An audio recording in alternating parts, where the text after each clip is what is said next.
भागवत गीता अध्याय 15। श्री कृष्ण भगवान ही पुरुषोत्तम हैं।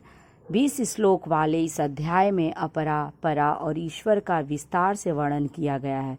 अपरा का अर्थ है यह संसार या प्रकृति जो पृथ्वी, अग्नि, वायु, आकाश, जल, मन, बुद्धि तथा अहंकार इन 8 अवयवों से मिलकर बनी है। परा का अर्थ है पृथ्वी पर पाए जाने वाले सभी जीव जिन इसमें शामिल हैं। परा और अपरा को ईश्वर का स्वभाव या प्रकृति कहा गया है। अपरा को क्षर या नष्ट होने वाला, परा को अक्षर या नष्ट न होने वाला तथा ईश्वर को पुरुषोत्तम भी कहा गया है। श्री कृष्ण ने अर्जुन को समझाते हुए कहा, संसार रूपी पीपल के वृक्ष को जो समझता है वह सच्चा ज्ञानी होता है। सतरज और तम तीनों गुणों की खाद से संसार रूपी वृक्ष की शाखाएं बढ़ती हैं। पीपल की तरह ये फैलकर मोह आसक्ति में बांधती रहती हैं। हे अर्जुन, यह संसार जैसा दिखता है वैसा है नहीं। सुख जैसा दिखाई पड़ता है वह क्षणिक है। संसार के आदि अंत का भी किसी को ज्ञान नहीं है। ऐसे संसार में निरुद्देश्य बार बार क्यों जन्म लिया जाए। उस वृक्ष को पार करके जो एक बार परमेश्वर को पा लेता है वह दोबारा लौटकर नहीं आता। आने की इच्छा ही नहीं होती। जो संत जन श्रद्धा भाव से हरि का चिंतन करते हैं और परमात्मा की शरणागत हो जाते हैं, वे ईश्वर में ही लीन हो जाते हैं तथा फिर लौटकर नहीं आते। मेरे उस लोक को ही परम धाम कहते हैं। वहाँ पहुँचने वाले को पुनः जन्म नहीं लेना पड़ता है। हे पार्थ, हर जीवात्मा मेरा ही अंश है, अमर और सनातन सदा रहने वाला है। मन तथा इंद्रियों की संगति में फंसकर वह मुझ परमात्मा को भूल जाता है। भोगों में फंसे होने के कारण ही अज्ञानी जन बार बार जन्मते मरते हैं। सच्चे संत ही ज्ञान और भक्ति से इस संसार को पार हो जाते हैं। हे धनंजय, सूर्य मेरे दिए तेज से ही लोगों को प्रकाशित कर रहा है। अग्नि की गर्मी तथा चंद्रमा की शीतलता भी मेरे कारण ही है। मेरे बल से ही पृथ्वी सभी जड़ चेतन प्राणियों का भार संभालती है। प्राण वायु तथा अपान वायु मेरी शक्ति से ही सभी शरीरों में भोजन को पचाती हैं। 4 प्रकार के भोजन हैं, भोज्य, पेय, चौष्य तथा लेह। भोज्य जो अन्न भोजन दांतों से चबाकर खाया जाता है। पेय जो शरबत, दूध, दही आदि बिना चबाए ग्रहण करें। चौष्य आम, संतरे आदि चूस कर जो खाए जाते हैं। लेह शहद, चटनी जैसे पदार्थ जो चाट कर खाए जाते हैं। इन सब को पचाने वाली अग्नि मैं ही दीप्त करता हूँ। हे अर्जुन, मैं सब जीवों में रहता हूँ। ज्ञान और स्मृति का दाता मैं ही हूँ। वेद मुझसे ही प्रकट हुए हैं। मेरे सिवाय वेदों का पूर्ण ज्ञान भी किसी और को नहीं है। हे अर्जुन, इस जगत में 2 प्रकार के प्राणी हैं, क्षर और अक्षर। सभी जीवधारियों का शरीर क्षर अर्थात नाशवान है, परंतु सभी में आत्मा अक्षर या शाश्वत है। आत्मा अविनाशी इसलिए है क्योंकि वह मुझ अविनाशी का ही अंश है। इसीलिए सब वेद और शास्त्र मुझे पुरुषोत्तम कहते हैं। हे भरतवंशी, जो ज्ञानी जन मेरे वास्तविक स्वरूप को जान लेते हैं वही मुझे पुरुषोत्तम भी समझते हैं। ऐसे सच्चे भक्त सदा मेरी शरण में रहते हैं। वे सदा मेरा ही चिंतन किया करते हैं तथा मुझे कभी नहीं भूलते। हे निष्पाप धनंजय, मैंने तुम्हें यह गोपनीय ज्ञान प्रदान किया है। इसको जीवन में उतारने से तुम्हें परम धाम मिलेगा। इस पुरुषोत्तम रूप को जानने से तुम ज्ञान तथा कर्म दोनों का सार जान पाओगे। मेरे पुरुषोत्तम रूप का ज्ञान ही तुम्हारा कल्याण कर देगा।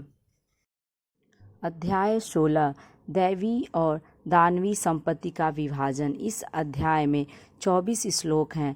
भय क्यों होता है? अहिंसा क्यों आवश्यक है?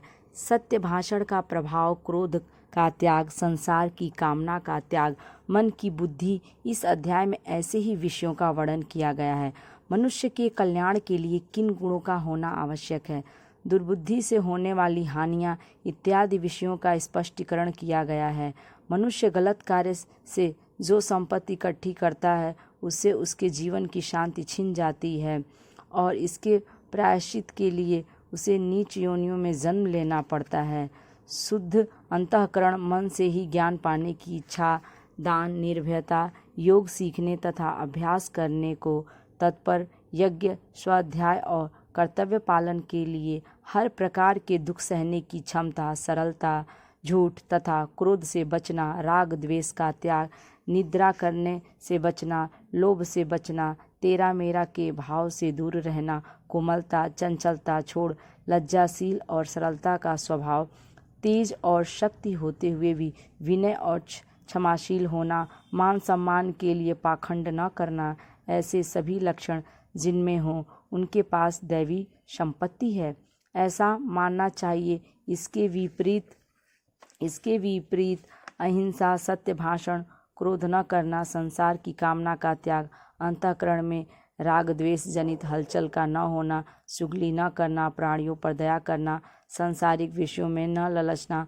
अंतःकरण की कोमलता, अकर्तव्य करने में लज्जा, चपलता का अभाव, दैवी गुण संपदा आदि, जिनमें कह रहा है दया, क्रोध, कठोरता, अज्ञान, लोभ और वैर तथा मिथ्याभिमान हो, उन्हें दानवी आसुरी संपत्ति वाला समझना चाहिए।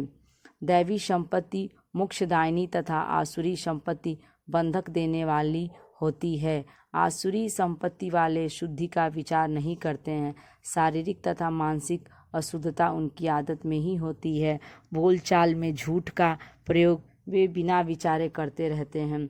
वे ईश्वर को संसार की उत्पत्ति का कारण नहीं मानते, बल्कि कामाशक्ति से ही संसार जन्मा है ऐसा समझते हैं। ऐसे विवेकीहीन अज्ञानी एक दूसरे की हानि की चेष्टा करते रहते हैं। अपनी भोग की इच्छाओं तथा नशे की आदतों को पूरा करने के लिए भ्रष्ट तथा नीच आचरण अपनाते हैं। सुख संपत्ति की चाह में फंसकर वे मानव जीवन को व्यर्थ में ही गंवा देते हैं। काम, क्रोध और अन्याय से अपनी भोग की इच्छाओं को पूरा करने में लगे रहते हैं। ऐसे आसुरी स्वभाव के प्राणी स्वयं को ही सबल और सक्षम मानते हैं।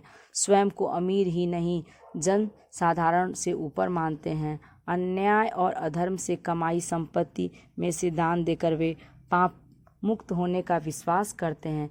ऐसी आसुरी वृत्ति के लोग भोगों में डूबे रहते हैं।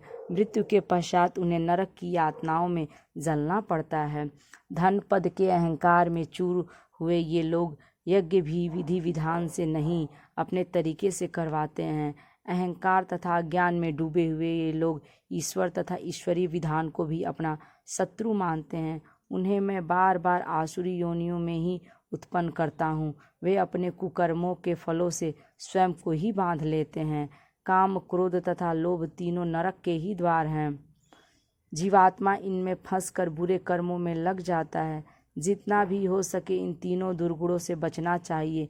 इन तीनों द्वारों से बचकर ही जीवात्मा अपना कल्याण कर सकता है।